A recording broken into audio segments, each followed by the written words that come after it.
Il est 8h30 heure de Jérusalem, 7h30 heure de Paris. C'est l'heure de la revue de la presse et des médias israéliens ce matin sur Studio Kalita, relayé par Radio J et tous les quotidiens israéliens sans exception ce matin. Oui, avec une exception, le Haaretz, je vais le mentionner tout de suite.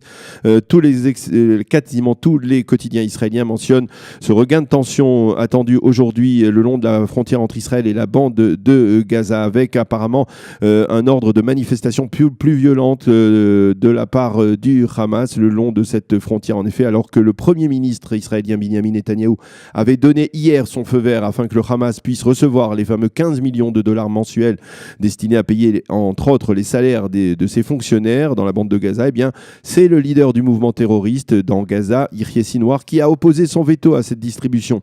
Deux raisons expliquées par les quotidiens israéliens ce matin à cette opposition. Israël a réduit le nombre des fonctionnaires qui pourraient recevoir leur salaire et a posé lui-même ses conditions à l'obtention de ces salaires, conditions que le Hamas refuse à adopter. Seconde explication, le Hamas se plaint qu'Israël demande à l'émissaire du Qatar, El Abadi, de modifier la destination finale de cet argent. Au lieu de le verser dans sa grande majorité à des salaires, donc les salaires de fonctionnaires, eh bien, de le diriger plutôt vers des œuvres sociales et humanitaires, ce que le Hamas se refuse à faire. Cependant, il est possible que ce refus soit l'expression de tensions qui existent aussi actuellement au sein même du Hamas entre ceux qui sont prêts à accepter une réduction du volume des manifestations en échange de ces 15 millions de dollars et ceux qui n'y sont pas prêts. Mais le Israël Hayom ce matin fournit une autre explication en manchette de son édition de ce vendredi. Selon les experts du journal, cette tension donc à proximité de la bande de Gaza est provoquée avant tout par le djihad islamique qui, on le sait, est aux ordres de Téhéran. Comme l'explique le titre en une du Israël Hayom de ce matin, après avoir essuyé des revers dans le nord en Syrie, l'Iran tente d'embraser le sud. Le journal indique également que les Égyptiens ont lancé un ultimatum au Hamas. Soit vous écoutez Téhéran, soit vous nous écoutez à nous.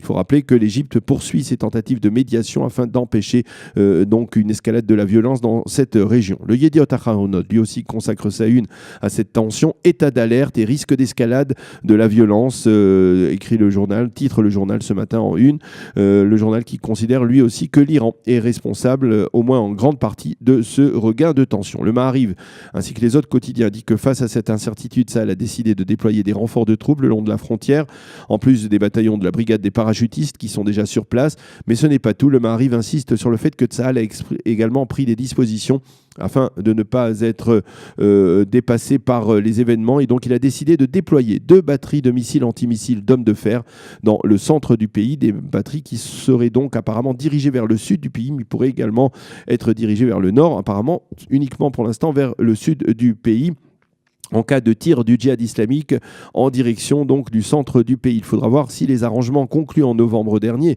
après le fameux cessez-le-feu qui avait été très contesté à l'époque et qui avait conduit à la démission d'Avigdor Lieberman, il faudra voir si ces engagements seront maintenus ou bien s'ils voleront aujourd'hui en éclats.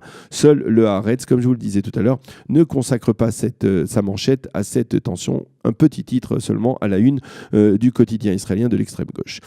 Les quotidiens et les médias reviennent sur une information annoncée hier soir dans le journal télévisé de la chaîne 12, une information qui est le reflet, on va dire d'une certaine manière, de l'absurdité des attaques meurtrières du Hamas. En effet, lors du dernier round de confrontation entre le Hamas et Israël, du 11 au 13 novembre dernier, le Hamas a tiré plus de 450 missiles et roquettes en direction du territoire israélien, on s'en souvient. L'un des missiles a frappé la ville d'Ashkelon, il a tué une personne, la seule à avoir perdu la vie lors de ce dernier round. Le comble de l'absurde, et vous l'avez probablement remarqué à l'époque, c'est que la victime de ce missile palestinien était un Palestinien, Mahmoud Abu Asba, de la région de Hebron, qui possédait un permis de séjour en Israël et qui dormait la nuit à Ashkelon. Aujourd'hui, sa famille réclame des dédommagements, non pas au Hamas, mais à l'État d'Israël, pour un montant de 10 millions de shekels. Elle prétend en effet qu'un retard dans le repérage de la victime sous les décombres de l'immeuble, donc bombardé par le Hamas, de la part des pompiers a entraîné sa mort. La famille affirme que personne ne veut entendre leur doléance. Une affaire plutôt étonnante et donc à suivre. Est-ce que Binyamin Netanyahou s'apprête à se rendre en visite au Maroc? La réponse semblerait plutôt positive, si l'on en croit Ehudi Hari, l'excellent correspondant du monde arabe de la chaîne 12. Le journaliste affirme en effet dans le journal d'hier soir qu'un site internet d'information marocain, le Desk, c'est son nom, affirme que le Premier ministre israélien devrait se rendre au Maroc tout de suite après la venue du pape dans ce pays, une visite du pape qui est prévue pour le 30 mars prochain, ce qui signifie donc que Binyamin Netanyahou pourrait se rendre à Rabat durant la semaine précédant les élections législatives. Alors pourquoi une telle visite? Pourquoi maintenant?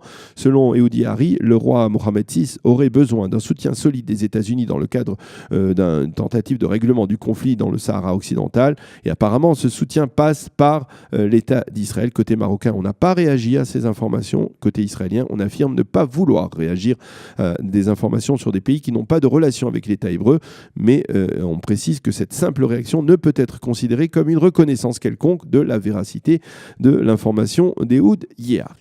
Le Israël Hayom consacre ce matin une double page à la situation des Juifs au Venezuela, alors que ce pays d'Amérique latine, vous le savez, est en proie à une grave crise après les dernières élections présidentielles qui ont conduit à la réélection contestée de Maduro, le successeur d'Hugo Chavez.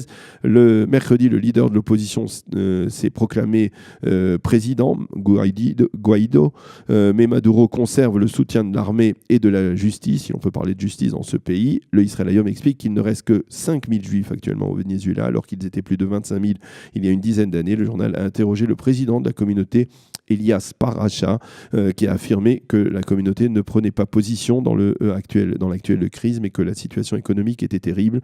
Par contre, Gabriel Choukroun, qui est journaliste dans le journal israélien de langue espagnole Ahora, affirme, lui, que les Juifs vénézuéliens souffrent d'antisémitisme dans leur pays et soutiennent silencieusement le président autoproclamé Guaido.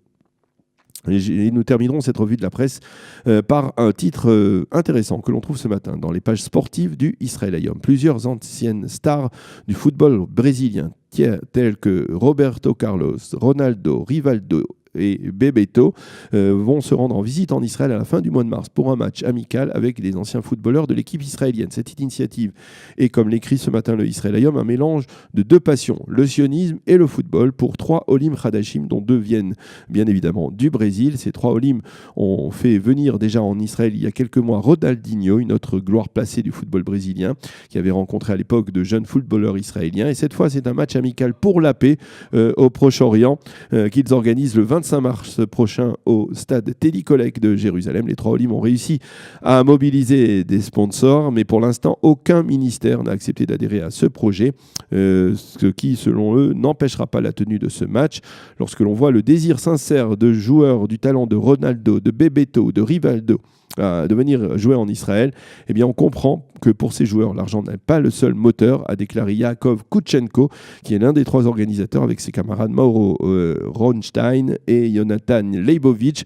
Nous espérons apporter notre contribution avec ce match à la vague d'affection qui se manifeste envers Israël au Brésil depuis l'élection de Bolsonaro. Il faut souligner que le président Bolsonaro doit arriver normalement le 30 mars en visite en Israël, donc probablement quelques jours après ce match. Et puis surtout, il faut souligner que Yaakov Koutchenko n'est autre que le mari de notre chroniqueuse et productrice Eliana Gurfinkel, comme le monde est petit. Voilà, c'est la fin de cette revue de la presse et des médias israéliens sur Studio Kalita. Nous allons marquer une pause et on se retrouve avec notre invité pour parler de la parashat Yitro, le Rav docteur Eric Belaïch, et on parlera également bien entendu de la Seudat Yitro, très traditionnelle chez les Tunisiens et aussi chez les Constantinois, m'a-t-on dit.